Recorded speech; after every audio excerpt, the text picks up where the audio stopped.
Hello everybody, welcome back to the Simulations channel, and today we're going to be going through the absolute best settings for Microsoft Flight Simulator 2020.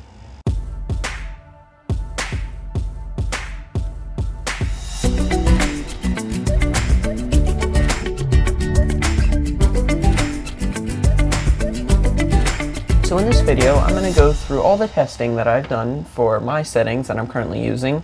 I'm getting around 40 FPS, completely rock solid. I'm at add-on scenery, never flown here before, I don't have any of the pre-cache, so this will be pretty much the base scenario for the frame rate. You can see my computer specs on the screen right now, and I will do a quick pattern to show my settings in action, and then I'll go through the settings one by one and show how I tune them and kind of what effect each one has.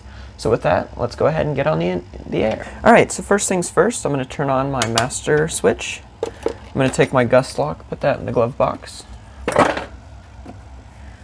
Alright, next, fuel shutoff is going to go on, and fuel sector is going to go to both. I'm going to put my flaps to 10 degrees. Normally I go full degrees, full flaps, and then I would do my pre-flight, but I'm just going to put them to 10 degrees for now. I'm going to set my altimeter here, and heading beacon's going to come on. I'm going to open the throttle a little bit. Fuel pump's going to go on. 1, 2, 3, off. Make sure my trim's set. Alright, holding the brakes. ELT's going to go to armed. Annunciator's looking good. Clear prop.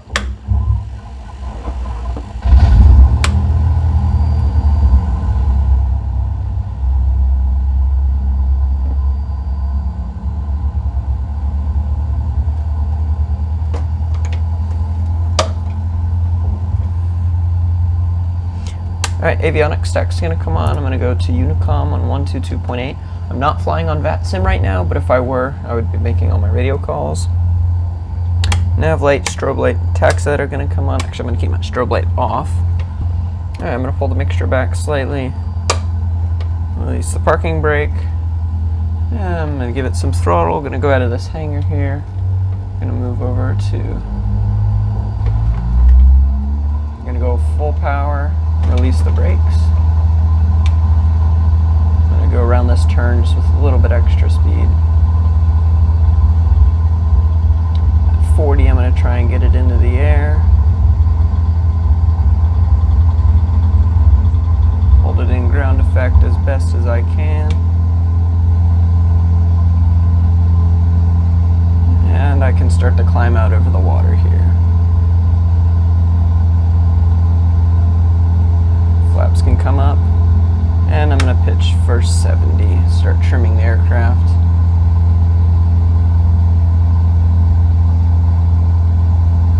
There we go, so there's 70, pitch to hold 70, and I'm going to continue climbing out. All the weather presets are done by another mod, which I'll go through all my mods later at the end of the video, but I just started using this earlier and it's absolutely fantastic. Alright. I'm going to start turning to crosswind. I'm going to do a teardrop pattern as it's a direct crosswind, and I'd rather not have a big obstacle to do.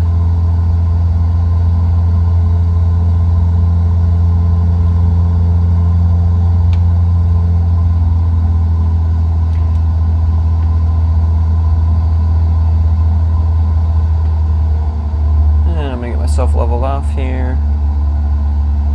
Establish everything. Alright, we're good. Making sure the airplane's trimmed out nicely. And my frame rate right now is pretty steady, about 37, actually 40 FPS there. And I'm GPU limited right now.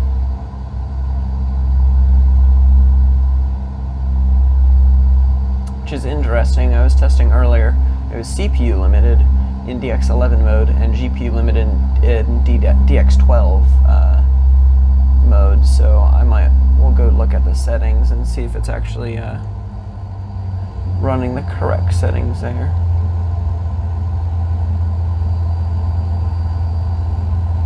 Alright, I'm now set up now on a base for the airport.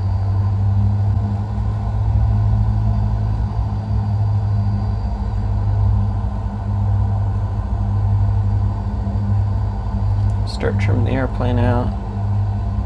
Power's going to come to idle. Start slowing inside the white arc. There's the white arc, flaps 10 degrees. I'm going to go flaps 20.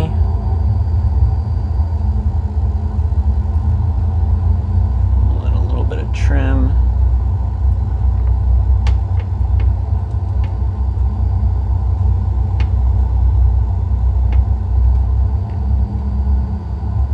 Roll out here on final, full flaps.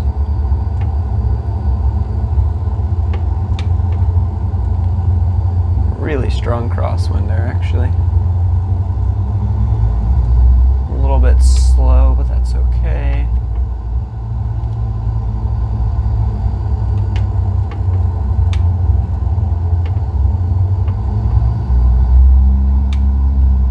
Power's coming to idle. Decrab the airplane, go into the flare. Not the smoothest of landings. I'm going to go full back pressure, and we'll come to a stop here. Turn off avionics. I'm going to turn off the beacon, pull the mixture all the way out.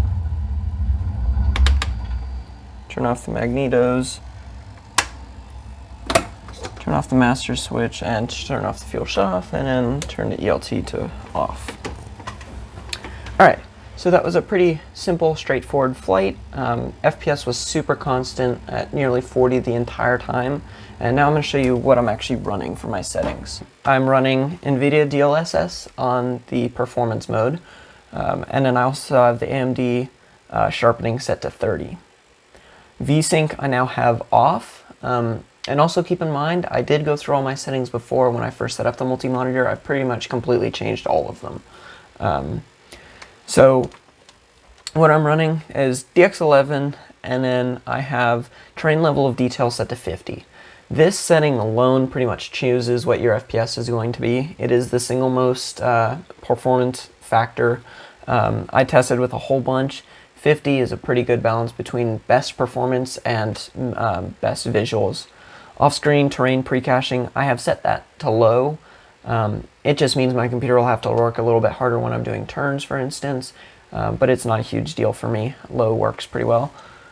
Terrain vector data, I have that set to medium. Buildings set to ultra. Trees and grass and bushes, I have set to medium as well. And the reason I have buildings set to ultra is it adds in a whole bunch of other like model pieces to the buildings, whereas with the trees, grass, bushes, that's just going to be lessening the density and the resolution of them. But for buildings, I want to have all the detail in that, so I have that set to ultra. Objects level of detail, I have that set to 50. And all the objects level of detail and terrain level of detail do is they're just choosing basically the distance that it'll be rendering at the different amounts. So when you get up really close, it'll be maximum detail possible, but when you get farther away, it's basically choosing, you know, how much detail is decreasing for how far away you are. Volumetric Clouds, I have set that to ultra. As I'm flying, I want the clouds and sky to look really nice, so I think that's kind of a necessary part of the immersion. Texture resolution is set to medium. Anisotrophic filtering set to 4 times. Texture supersampling 6x6. Texture synthesis medium. Water waves is set to high. When I'm flying low to the ground and stuff like that, I want the water to look nice, so that's set to the maximum. Shadow maps 768. Terrain shadows 256. Contact shadows I have off. The contact shadows are going to be basically shadows in the airplane, and you know, I have my own cockpit here, so I don't need any of those shadows. Windshield effects, I have set that to ultra as well. That's going to be all the rain on the windshield, and as when flying, I think that's kind of part of the immersion, so I have that set to ultra. Ambient Occlusion is set to medium. Cube map reflections is 192. Raymarched Reflections is ultra. Light shafts is set to medium. Bloom is on. And then depth of field I have off. Motion blur I have off. No lens flare, lens correction I have that off. And then display refresh rate I have set that to low. Alright, so that's what I'm running. Now I'm going to show you how to optimize it for your setup. So go into your graphics settings, and choose your NVIDIA DLSS however you want that. I recommend starting at quality, and AMD Fidelity Effects, you can keep that 50 to 100. Those are pretty big performance impacts, and you can change this once you have your visuals dialed down. VSYNC, I recommend keeping that off. I found about a 1 to 2 FPS benefit from keeping it off, however your mileage may vary. DX11 is what I'm running. I tested DX12 quite a bit, and it's significantly better than it was. I get about 1 to 2 FPS running DX11, but there's going to be a NVIDIA driver update pretty soon with DX12 benefits, so I'll probably test when that is released, and I'll see if it's any notable FPS difference. Okay, so now when you're ready to tune your own system, go into global rendering quality and set the settings that you think you can best run. So what I did is I went and set everything to medium. That's a pretty fair balance between getting really good FPS and a fairly okay visual quality. And then you can go through and adjust the big ones that really need adjustment for actual simulation. All the others you just leave it as is, and it pretty much will keep good FPS with good visuals, at least for your setup. The one thing I do is turn off off-screen terrain pre-caching. I turn that to the lowest it has, as I find very minimal impact in terms of visuals, and I do get a bit of an FPS increase from that.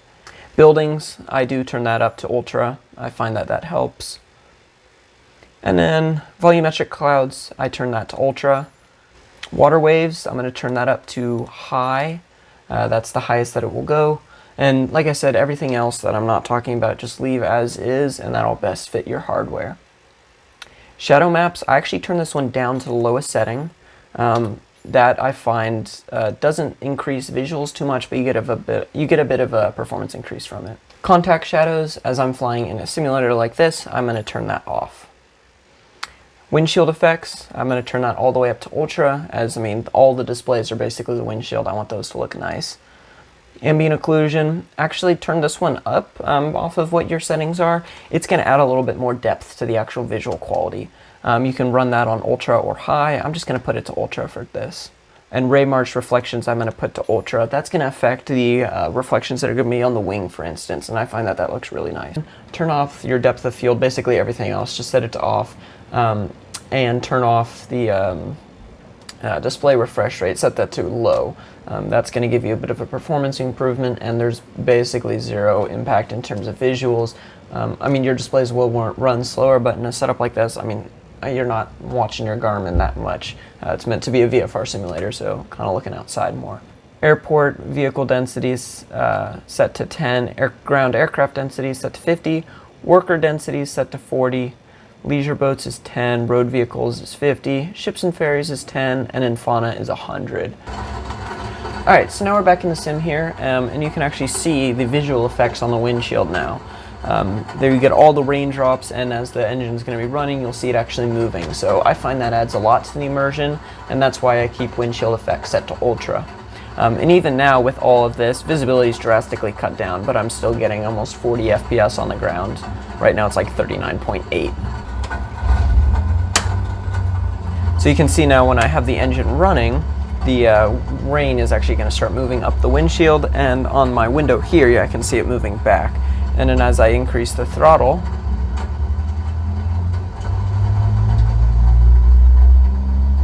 it'll actually start moving faster. So it actually responds to the prop wash, which is pretty cool.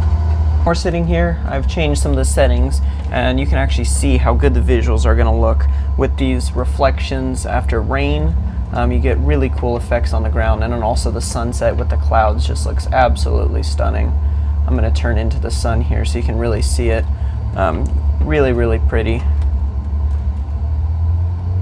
And if you want it to look even better, just bump up the reflections and you'll get a much more reflective concrete, asphalt, basically all the ground surfaces following rain.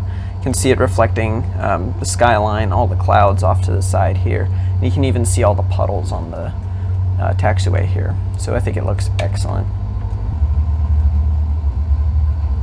And I'm going to turn onto the runway. Full power.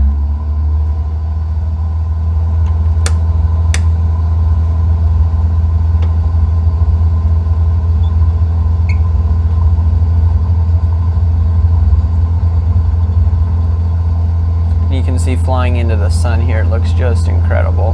And even looking out the window here with the sunset, it looks really cool. I'm going to turn off to the side here.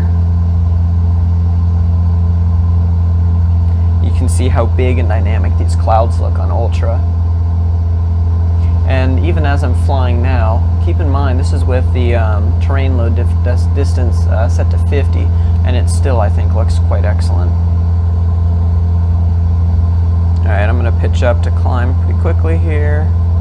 Pitching for 70. I want to get high, and then we're going to turn back towards the city. I'm going to set it to night so you can see some of the cloud population and light pollution effects that are going to be visible with these settings.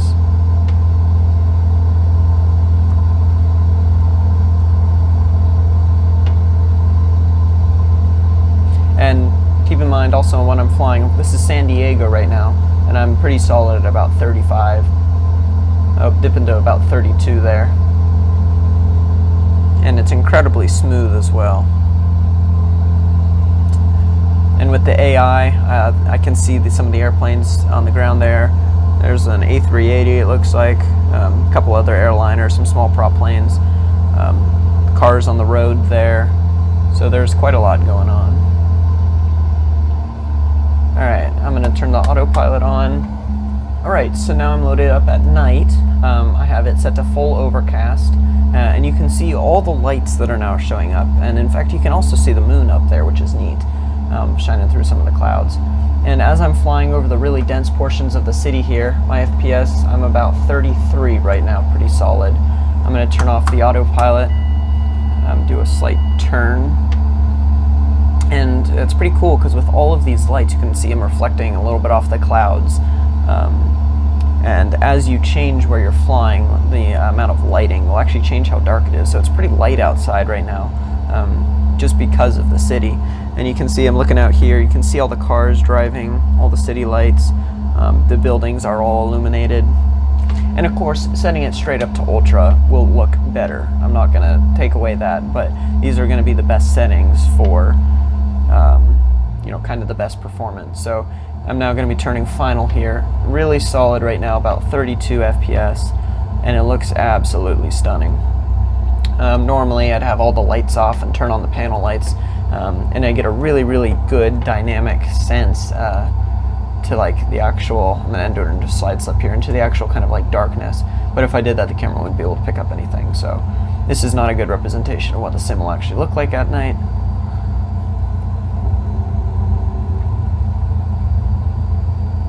And I'm doing a side slip just so I can get some flaps in. I want to make this first taxiway. Alright, there we go, full flaps. And we're going to go over these power lines here. Power lines, again, that is all from a mod, which I'll go over momentarily right after I land here.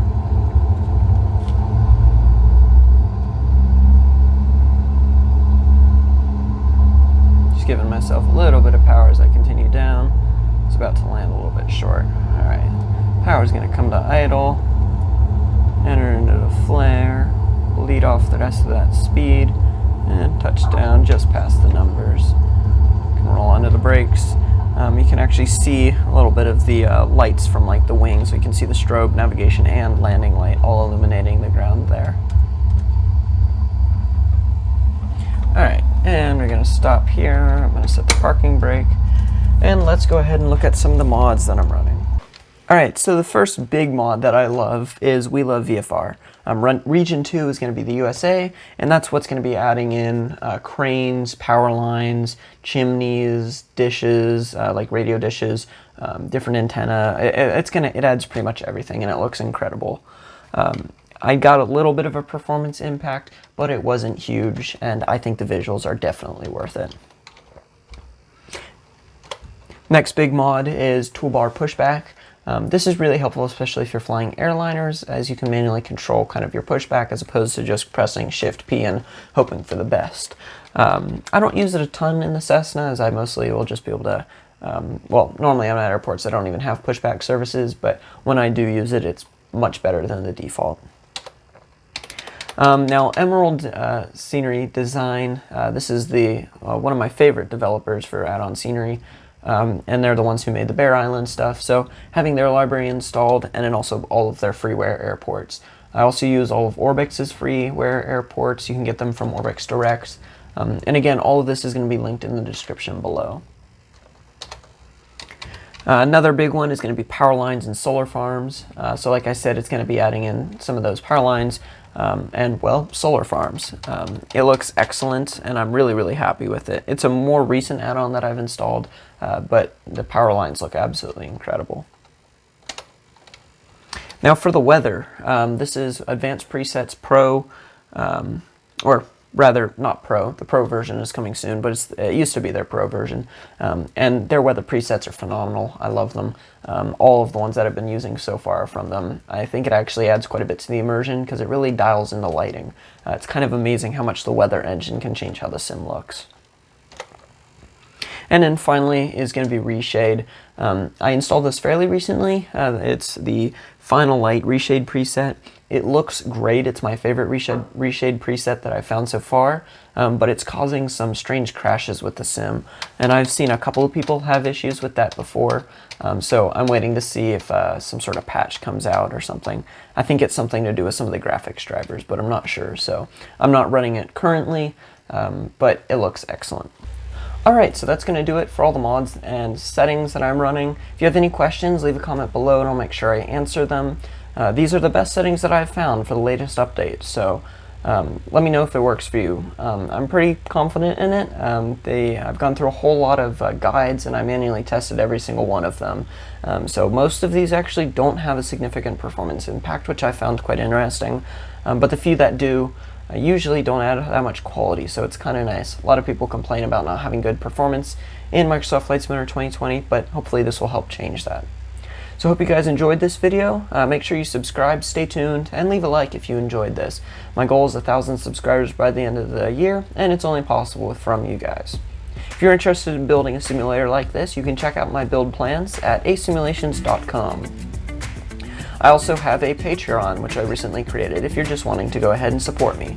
On there will be additional content, Q&As, polls, and possibly even some giveaways. So go check that out if you are interested.